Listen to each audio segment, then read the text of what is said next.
Olá pessoal, tudo bem com vocês? Sou o Leonardo Leardini e no vídeo de hoje vamos dar continuidade ao que vimos falando sobre circuitos e lei de Ohm. Uma peculiaridade que eu ainda não falei nos vídeos anteriores é que eu consigo colocar instrumentos de medidas em um circuito que eu tenho. Esses instrumentos de medidas, né, eles vão medir corrente elétrica e tensão elétrica. O instrumento que mede corrente elétrica, ele é chamado de amperímetro. E aqui eu vou falar sobre o amperímetro ideal, que não interfere ali no meu circuito. Então, por exemplo, né, se eu for medir um comprimento de alguma coisa, né, sei lá, se eu for medir o comprimento dessa caneta, e eu tenho essa régua aqui, eu consigo medir com a minha régua o comprimento dessa caneta e a régua não modifica o comprimento da caneta, né? Então, a régua, a gente mede por fora aqui, né, da caneta. Eu consigo que nessa aqui tem 13 centímetros. Esses 13 centímetros, em nenhum momento, essa medição, em nenhum momento alterou o comprimento da minha caneta, né? A caneta vai ter 13 centímetros. Se eu pegar aqui outra régua, né, para medir também, ela vai ter 13 centímetros da mesma forma. Tá? Se o amperímetro não for ideal, e a gente vai falar também do voltímetro, né, se eles não forem ideais, eles vão interferir no meu circuito. Tá? A gente já vai falar um pouquinho mais disso adiante. Antes, eu quero falar um pouco sobre algumas curiosidades nos nomes, né, dos instrumentos de medidas. Então, por exemplo, aqui eu fiz uma tabelinha com grandeza física, unidade, né, e o respectivo instrumento de medição dessas grandezas. Então, por exemplo, né, temperatura. Há várias unidades de temperatura, a mais comum aqui para a gente é o grau Celsius, né? Então a gente pode medir em graus Celsius. E a unidade no sistema internacional, né, que é a unidade absoluta de medida de temperatura, é o Kelvin. Né? Então, vou colocar aqui o Kelvin. Tá? Só que o nome do instrumento de a gente medir temperatura é aquele instrumento que a gente utiliza, né, quando está com febre, que é o termômetro. Então, termômetro tem muito a ver com o nome da grandeza, ou seja, temperatura eu meço com o termômetro. Tá? Então, termômetro. Tá.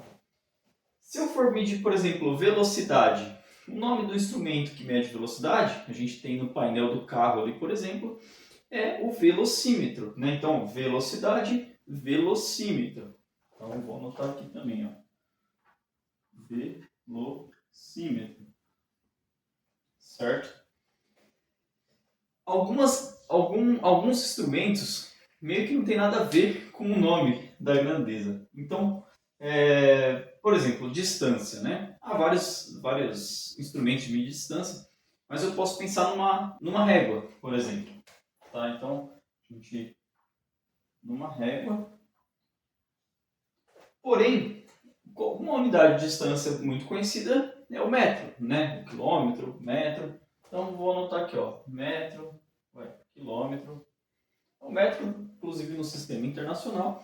E a gente utiliza, né, por exemplo, uma fita métrica. Né? A fita métrica, então eu vou colocar assim, ó, fita métrica. Né? Métrica. Ela faz uma referência à unidade com que eu meço a distância. Né?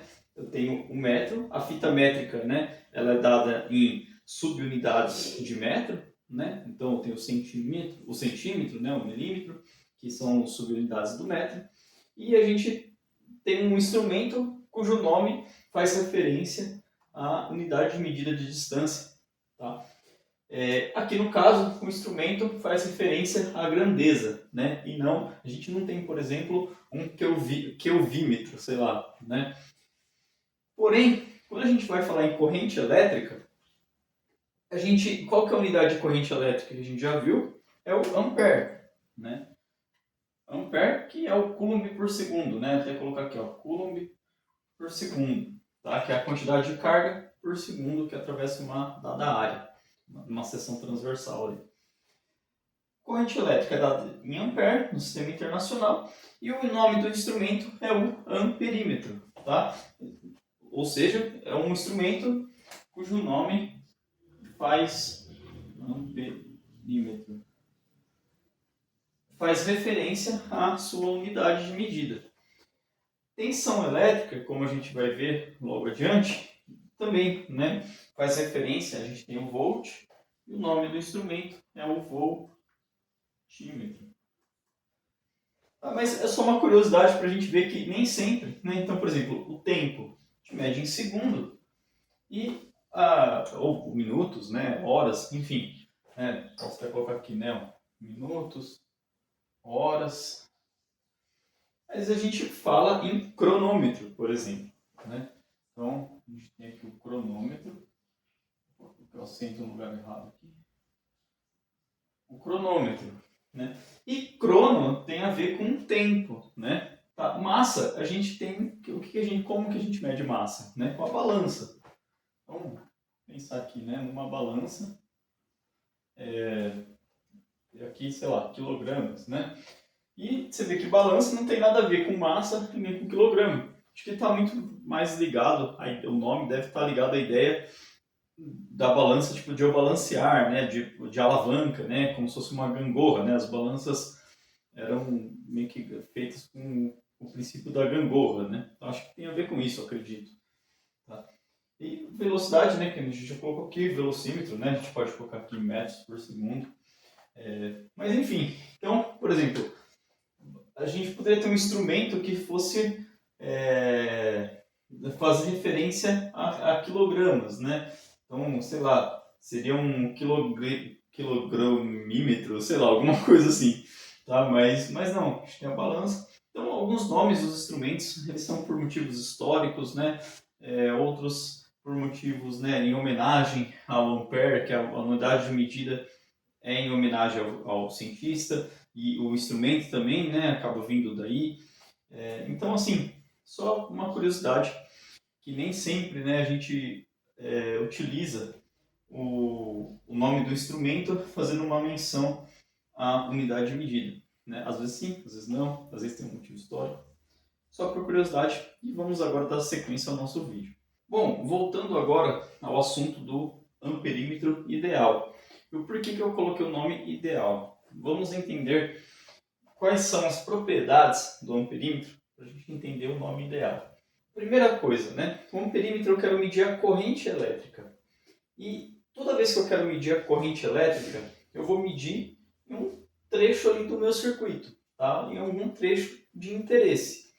Então, o amperímetro ele vai ser instalado em série ali no trecho, né? Porque aqui no ramo que se quer medir a corrente elétrica. Então, por exemplo, se eu quero medir a corrente elétrica que passa aqui no meu resistor R2, o que eu tenho que fazer? Eu vou colocar um amperímetro instalado em série com o R2. Por quê?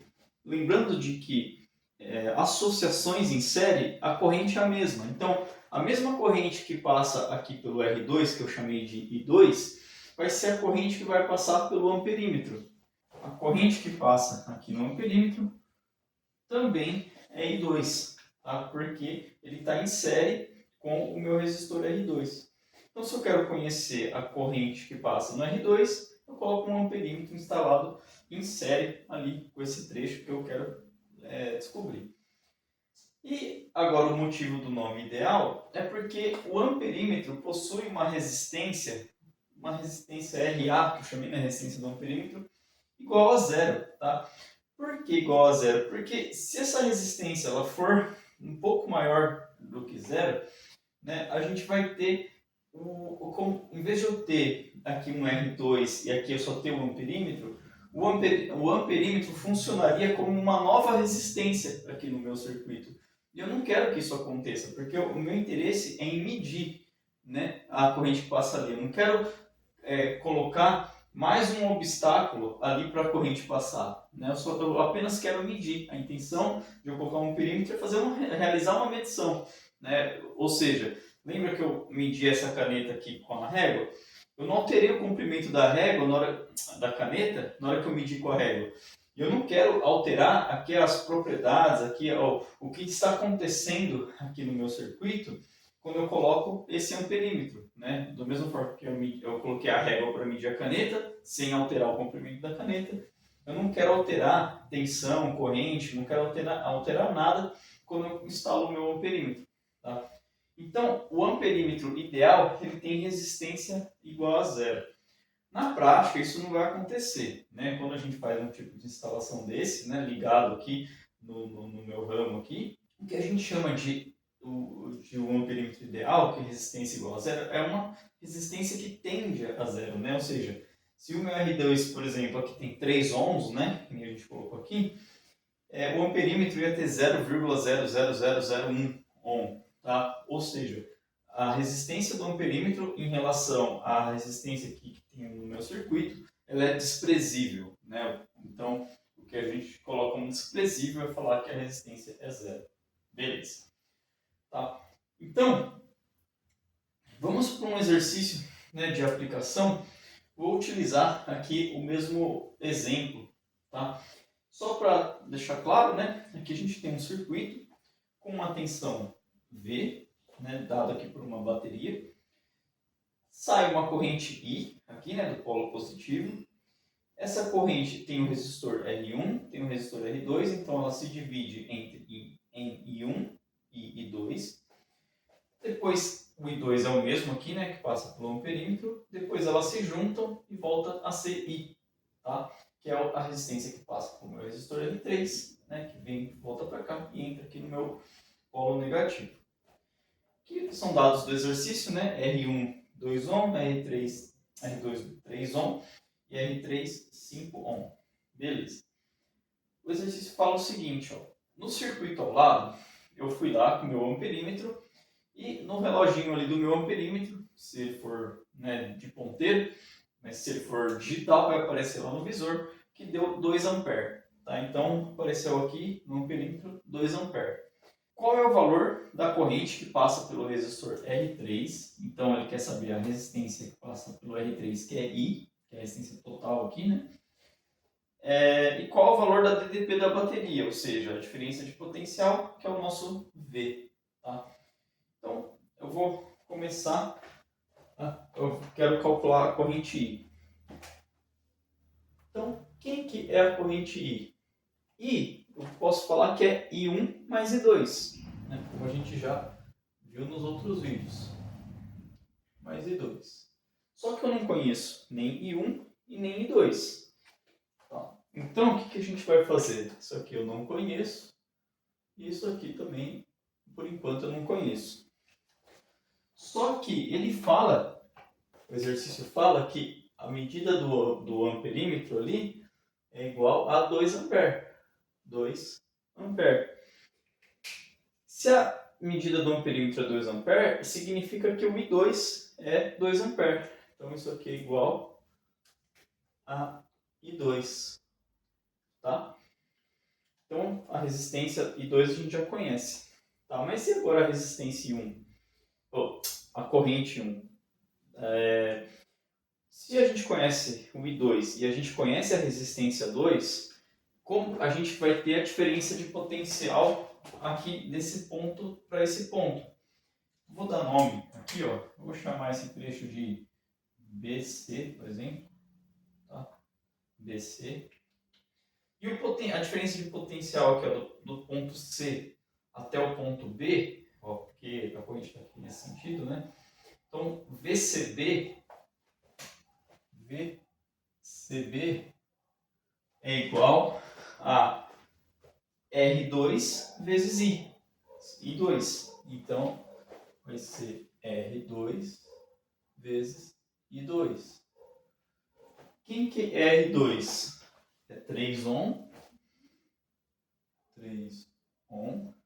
E o I2 foi o que a gente tinha visto, que é o valor do amperímetro, que é 2 ampere vezes 2 ampere.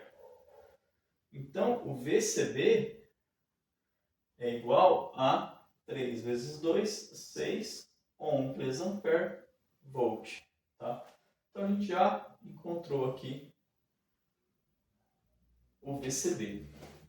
Só que o VCB, o resistor R1, está em paralelo com o resistor R2. Então, a diferença de potencial aqui, ó, desse ponto para esse ponto aqui, ó, é a mesma. Eu posso chamar esse ponto aqui de B também, ó. Eu posso chamar esse ponto aqui também de C, ó, porque eu não tenho nenhuma resistência aqui no caminho. Então, esse ponto e esse, eles são equivalentes. Né? Esse ponto e esse são equivalentes porque eu não tenho nenhuma resistência aqui. Então, a resistência, a tensão, aqui também é VCB, tá? E a gente agora consegue calcular o I1. Como é que a gente calcula o I1? Então, VCB é igual a resistência 1 vezes o I1, tá? Então, 6 volts é igual a R1 é 2 ohm vezes a corrente I. Então, ó, nossa corrente I1 vai ser igual a 6 dividido por 2. Vai ser 3 ampere. Beleza. Então, agora a gente tem I igual a I1 mais I2, né? Então, o I, que é o que a gente queria, é igual a 3 ampere mais 2 ampere, que é o valor do I2. Então, I1 mais I2, isso é igual a 3 ampere mais 2 ampere. Então, o I vai ser igual a 5 ampere. Vamos para o nosso item B, né? Eu não chamei de B, mas vamos para o nosso segundo trecho aqui do exercício. Qual é o valor da diferença de potencial da bateria? Se eu tenho a corrente, eu conheço a corrente total, tá? Eu vou fazer uma resistência equivalente entre R1, R2 e R3. Tá? Então, por quê? Eu posso agora pegar, deixa eu fazer assim, eu posso pegar esse circuito e fazer o seguinte, né? Deixa eu fazer assim, ó. Aqui eu tenho o polo positivo, aqui é o negativo. Posso fazer isso aqui, ó. Esse resistor R1 e R2, eles estão em paralelo. Eu posso fazer uma resistência equivalente entre eles. Tá? Eu vou chamar assim, ó. Resistência equivalente do paralelo. Assim. E depois desses dois juntos aqui, eu tenho o R3. Ó. O R3. E eu fecho o meu circuito. Tá? Essa resistência equivalente do paralelo está em série com o R3. E aí fica facinho, né? Então, como que a gente calcula a resistência equivalente do paralelo? O paralelo vai ser 1 sobre R1 mais 1 sobre R2. Eu acabei de errar aqui porque é 1 sobre, né?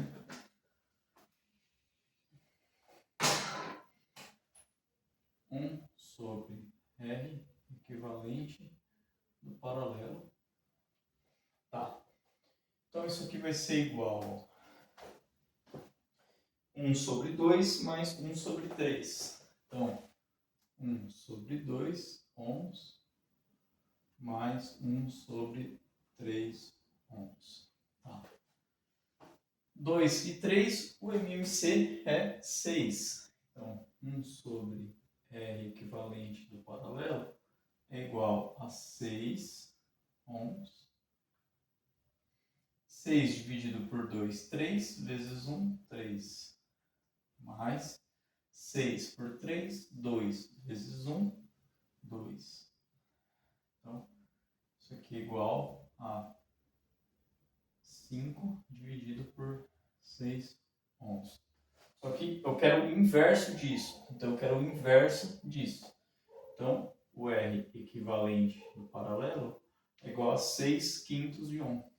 Tá? 6 quintos de Ohm, que é igual a 1,2, né? 6 dividido por 5 é a mesma coisa que 6 dividido por 10 dá 0,6 vezes 2, 1,2. 1,2 Ohm. Tá, vou deixar aqui guardado. Agora, eu tenho a resistência R3. Então, a resistência equivalente total, vou colocar assim, resistência equivalente total, é resistência equivalente do paralelo mais R3. Isso aqui vai ser 1,2 mais o R3, que é 5 ohms. Então, resistência equivalente total é igual a 6,2 ohm. A gente quer o quê? Então, a gente agora transformou esse circuito em apenas uma coisa só, né? Esses dois aqui que a gente fez foi transformar tudo numa resistência equivalente total. A gente tem aqui uma diferença de potencial V, a gente sabe quanto que é esse valor e a gente sabe a corrente que está passando aqui, que é a corrente total, que é I, né? Então, lei de Ohm, primeira lei de Ohm. Então, dando continuidade, ó, a gente vai ter o quê? Que V é igual a R equivalente total vezes o I total. Então, V é igual a 6,2 ohm vezes a corrente I, que era de 5 ampere. 5 ampere. Então, V vai ser quem? 6,2 vezes 5. Faço isso aqui, ó. 6,2 vezes 10 dividido por 2. Isso aqui é 5, né? 10 por 2. Então, isso aqui vai ser, ó, 6,2 vezes 10, 62 dividido por 2. Isso aqui é igual a 31. Então, 31 volt. E essa é a nossa resposta do exercício. No próximo vídeo vamos falar sobre o voltímetro e fazer uma aplicação.